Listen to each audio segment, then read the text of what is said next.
नमस्कार, मी पूजा गारेकर पोटपूजामध्ये आपल्या सगळ्यांचं स्वागत करते।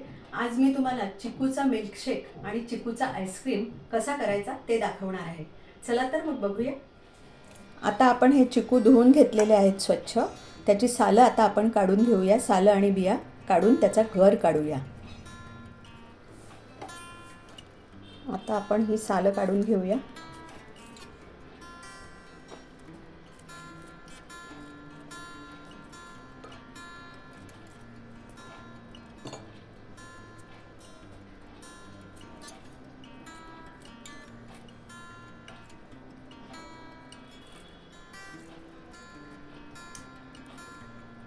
हा पांढरा भाग काढून टाकायचा असतो।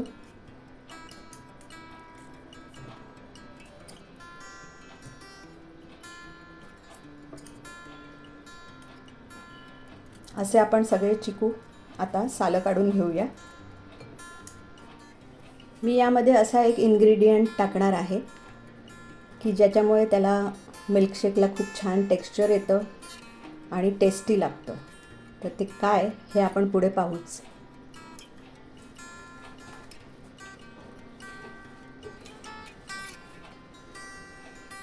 आता हा गर आपला काढून झालेला आहे।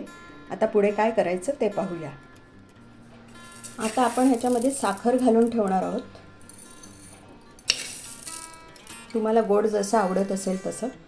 साधारण हे छोटे टीस्पून आपण घेतले तर एका ग्लासाला साधारण 3 चमचे साखर आपण घालतो।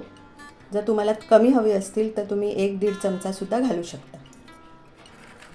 चिकू जर गोड असेल खूप तर 2 चमचे घातले तरी पुरतात। हे मी एका ग्लासाचं प्रमाण सांगते।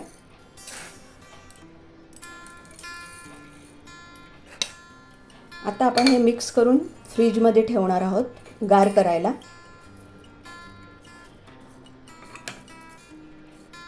आणि जेव्हा आपण आता हे मिल्कशेक करायला घेणार असू तेव्हा आपण ते फ्रीजमधून थोड्या वेळ आधी काढून ठेवायचं आणि मग आपल्याला ते मिक्सरमध्ये घालायचं आहे।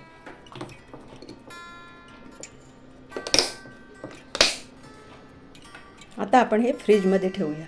हा चिकूचा गर आपण फ्रीजमध्ये ठेवला होता फ्रीजरमध्ये, तर तो आपण आता मिक्सरमध्ये काढून घेऊया।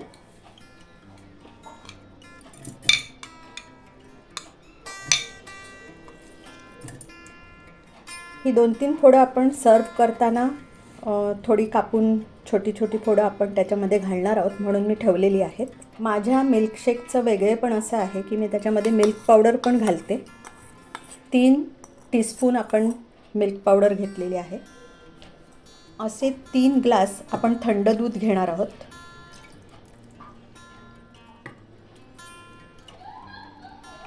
आपण वरून बर्फ घालणार नाही आहोत आता, कारण आपण थंडगार फ्रीजरमधलं चिकूचा गर घातलेला आहे आणि हे दूधसुद्धा खूप थंडगार आहे।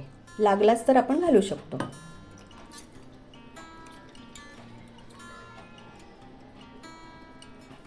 दोन छोटे टीस्पून आपण कोकोनट पावडर घालतोय। मिल्क पावडर आपण घातली, आता कोकोनट पावडर आपण घालतोय। त्याच्याने एक वेगळा स्वाद येतो छान। चिकूमध्ये आपण साखर घातलेली होती, पण अजून थोडीशी 1-2 चमचे मी साखर घालून घेते। लागली तर आपण वरून साखरेची पावडर करून ठेवलेली असते ती घालू शकतो। आता आपण हे मिक्सरला लावून घेऊया। आता आपला हा मिल्कशेक झालेला आहे। आता आपण तो ग्लासमध्ये सर्व करूया।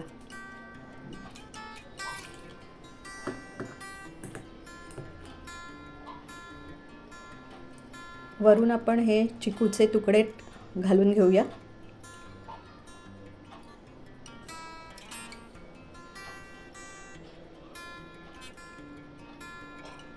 आता आपला हा मिल्कशेक तयार आहे। आता हा मिल्कशेक जो उरलेला आहे त्याच्यामध्ये मी थोडीशी साय टाकली, थोडी साखर टाकली आणि मिल्क पावडर परत 4 चमचे टाकली। त्याच्यामुळे थोडा घटसरपणा आला आणि ते आता आपण चिकूचा आईस्क्रीम करण्यासाठी वापरणार आहोत। तर आता आपण हे याच्यामध्ये ओतून घेऊया। आता आपण हे फ्रीजमध्ये ठेवूया। 7-8 तासासाठी हे फ्रीजमध्ये ठेवूया.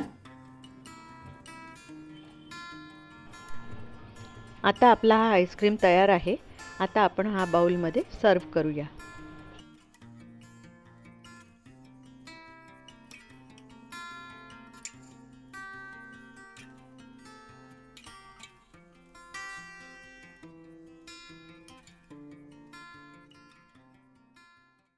तुम्हाला ही रेसिपी कशी वाटली हे नक्की कमेंटमध्ये कळवा. लाईक करा, शेअर करा आणि सबस्क्राईब करा. आणि हो, मस्त खाण्याची घ्यायची असेल मजा तर बघत राहा पोटपूजा.